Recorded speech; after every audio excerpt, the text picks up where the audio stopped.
Ya, saya kira ini adalah pengakuan yang terlampau jujur sebenarnya dari Pak Hugua.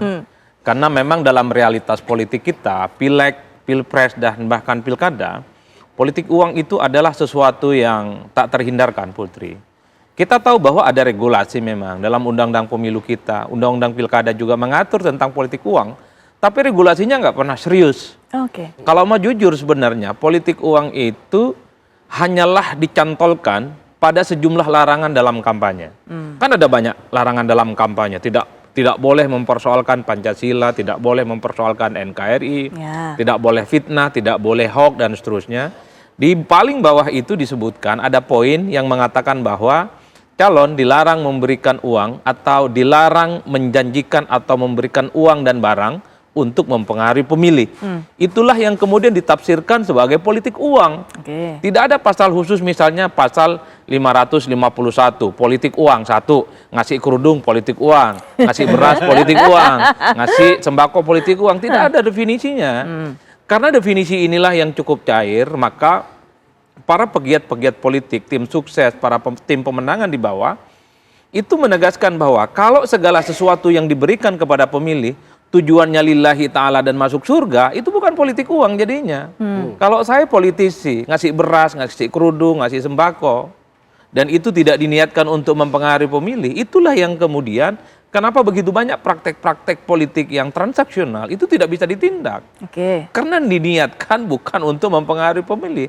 Tapi kan menjelang kampanye, menjelang pencoblosan, agak sulit kita untuk tidak menjelaskan bahwa setiap pemberian apapun yang dilakukan oleh seorang politisi, oleh seorang calon, itu diniatkan tidak untuk mendapatkan dukungan politik. Oleh karena itu sebenarnya kalau mau jujur tentang politik uang, bikin pasal khusus. Jangan hanya sebagai bentuk larangan. Misalnya pasal 541, politik uang, detail sebutkan. Oke. Memberikan sembako, memberikan beras, memberikan kerudung, memberikan gula, memberikan semen, memberikan rebana, kan itu yang terjadi sebenarnya. Kalau mau jujur itu detail dan itu yang terjadi. Oke. Oleh karena itu menurut saya ini kan sebagai bentuk kritik sebenarnya dan evaluasi Betul. kepada kita semua, terutama penyelenggara dan terutama pada kontestan pemilu. Ini kan kalau mau jujur sejak awal saya agak protes dengan regulasi, sekalipun memang ada ancaman pidana, kurungan 2 tahun dan denda sejumlah uang, tapi kan dalam realitas politiknya, politik uang itu sangat sulit untuk diungkapkan, semacam hantu lah. Ya. Sering kita bicarakan, sering kita asumsikan, dan sering kita viralkan di mana-mana, tapi ketika dibuktikan, dia tidak pernah kemudian bisa ditindak sebagai sebuah pelanggaran dalam pemilu.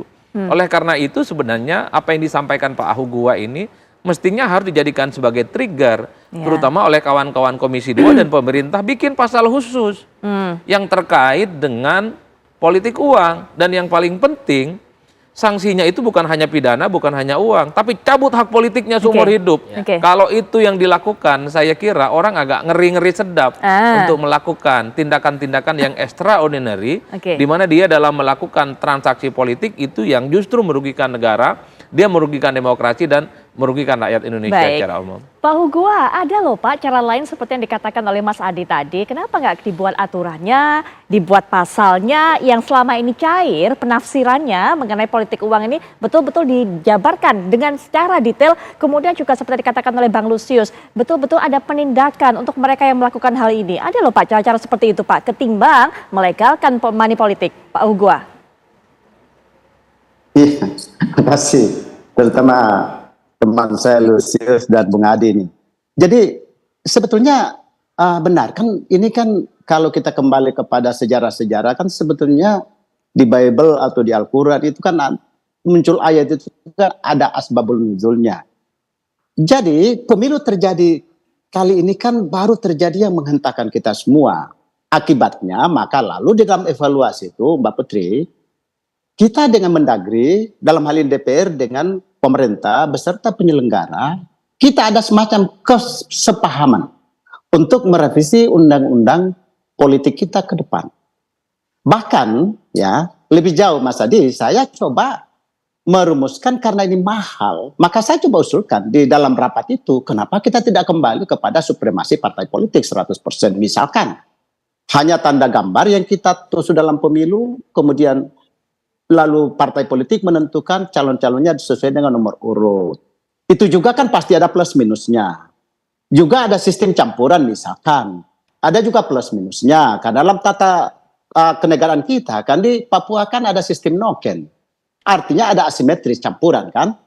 Jadi di samping Mas Adi tadi katakan bahwa kita memang bikin pasal-pasalnya lebih tegas, tetapi sistem politiknya juga harus dilihat lebih murah.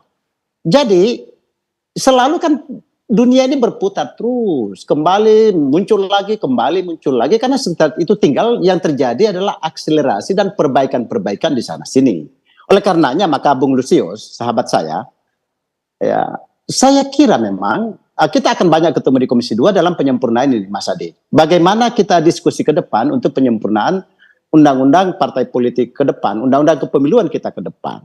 Ada juga berkembang bahwa kenapa harus ada dua rezim pemilu dan rezim pilkada dengan Undang-Undang Nomor 10 dan Undang-Undang Nomor 7. Kenapa kita tidak satukan saja? Karena sudah ada tata negara kita atau tata laksana yang kita lakukan adalah ada omnibus law misalkan. Kenapa sistem politik ini kita tidak gabung saja menjadi satu sistem politik tentang pemilu dan pilkada ini digabung menjadi satu.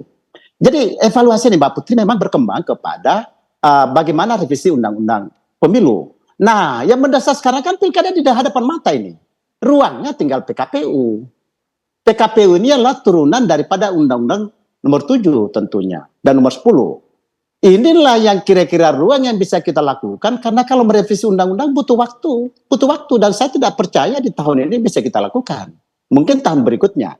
Oleh karenanya maka di PKPU inilah muncullah ide-ide gila itu atau ide-ide kontroversial itu apapun judulnya sehingga lalu karena tinggal ruangnya di sini kira-kira begitu Mbak Putri.